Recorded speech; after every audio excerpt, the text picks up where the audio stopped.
Hey there, guys. Sorry I couldn't be with you guys today in class, but I wanted to at least share with you some great ideas to help you take the project you're working on with Mrs. Najum to sort of the next level within sort of this e-portfolio. So let's start by taking a look at the requirements. So Mrs. Najum and I worked together on sort of taking this project and digitizing it.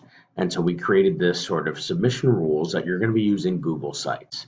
And it's a very, very easy to use website tool. If you haven't used it before, you're going to see just how easy it is. And so ultimately, everything that you do within making your claim, collecting your data, proving or disproving your hypothesis, all of that will be displayed on this Google Sites so that now you're reaching a broader audience. It's not just Mrs. Najum, the potential for who can see this and the potential for you to add this to a portfolio for college or to get ready for some of those real life digital skills you need is very applicable. So this is a really cool project and I'm really looking forward to helping you out with it. So obviously, as you make your claim, you're going to have to decide how you're going to collect that data and what that data means, and ultimately present your findings. So when you're looking at some of the tools we're going to be using, I'm going to first talk about Google Sites because that's sort of our main hub. And so it's really easy to use. Ultimately, you're going to end up making some kind of claim. So, really be as creative as you'd wish. But my vision for this would sort of be that your homepage would be sort of how you display whatever your claim is. Okay, Coke is better than Pepsi, McDonald's is better than Burger King. Whatever it is, use that opening page to sort of talk about why that's something you're claiming or something you're looking into. Maybe it's something where you're going to post some articles on it, some videos about it, whatever. This is where you're going to sort of build the hype around why this is a claim worth looking at. And then you can sort of build pages off of that for your hypothesis, to show your data, and then to ultimately discuss your conclusion and your findings. And so, really, you'll just be building pages, which you can simply just hit the plus button and continue to add pages. And then, what's really nice is then as you touch on the screen, it shows you all of the tools that are available. You even have options in terms of layout if you want to look at different adding photos and description. You can then change the theme to sort of give it a different look or a different style. All really, really user friendly. And this is how you can kind of show your creative side. All right, so you're going to be using Google Sites as sort of that main hub. Within this, I actually put a link because Clemson University had posted some of their top portfolios created by students. So this might be great for some of you to get some ideas or just some things to think about in terms of how other students use this.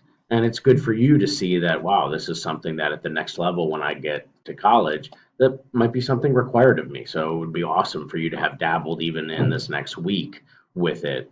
So it's one less new thing when you get to college. So let's take a look at some of the other tools that you might find useful to help as you move on. So aside from Google Sites, which will be your main hub, you can think about maybe blogging. Maybe if you want to actually write up your findings into a blog entry, or you want to say why it is that you chose this particular claim using a blog. If you're someone who likes to write, that might be a really good outlet, and then we can embed that blog onto your Google Sites page. Maybe you're someone who's a talker, right? My wife would tell you I'm a talker. So for me, I might want to do a podcast. Maybe I would interview some people on a certain claim and actually add some credence to whatever my claim is. And I could use this as some of that supporting evidence. Anchor FM is really easy to use. And again, I'll be in on Monday. We can talk about how you could take some of the audio you might have recorded over the weekend and turn it into a nice little podcast.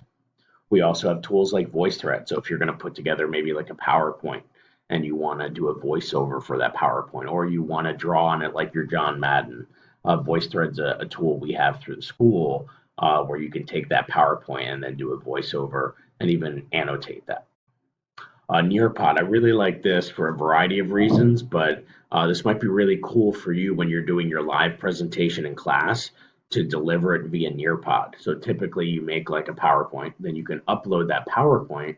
But what's neat about Nearpod is you have the ability to grab data. So maybe you're making a claim and you're gathering that data for your project. Wouldn't it be neat if you tested that hypothesis on your peers by asking them similar poll questions, because you can get live data right from there, so it could actually give you a little bit more credence to whatever claim you're testing. So you can create it. It's a free account. I can even upgrade you. I have a code if there's some tools in there that you're not getting access to with the free account. Adobe Spark. This is sort of where you're going to create some really cool infographics.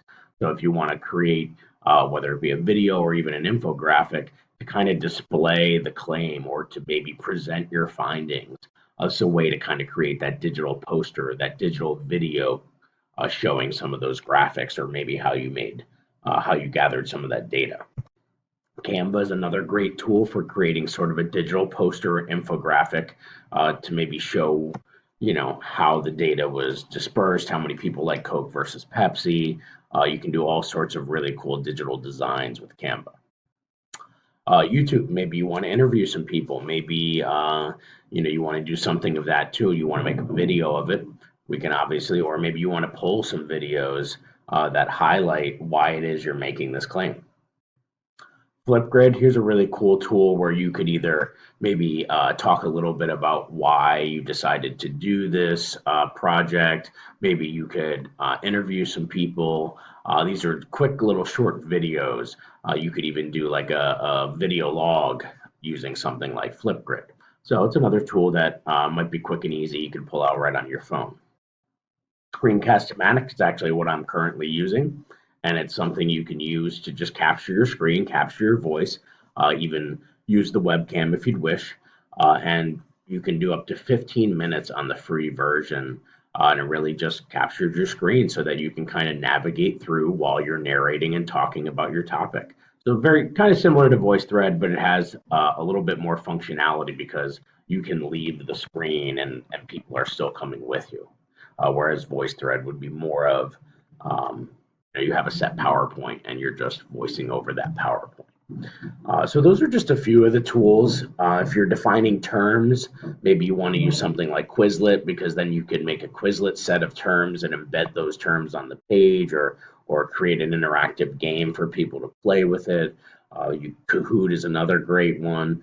So there's a lot of tools that you can use, and then we can bring into Google Sites to sort of display and bring all of those areas, sort of like a hub for all of that information and those cool things that you're going to help, so that it's not just numbers on a page, right? As you've learned in statistics, I mean, numbers without context don't really mean anything. So this Google Sites allows you to create the context and to do it in creative ways. So really have fun with this project. Don't be afraid to try something new. And I'm going to be there, and Miss Najim will be there, and we'll walk you through that. But it'd be really neat to see sort of this final product and what you guys create. So, like I said, you can always email me. My email is jayoder@ojrsd.com. I'm happy to help. Monday, I'll see you guys on Monday. I'll be popping into every class to just make sure you're comfortable, to answer any questions, and to help you kind of logistically map out whatever your project is. All right, so I hope you have fun with it. Sorry I couldn't be there. I'll see you guys on Monday.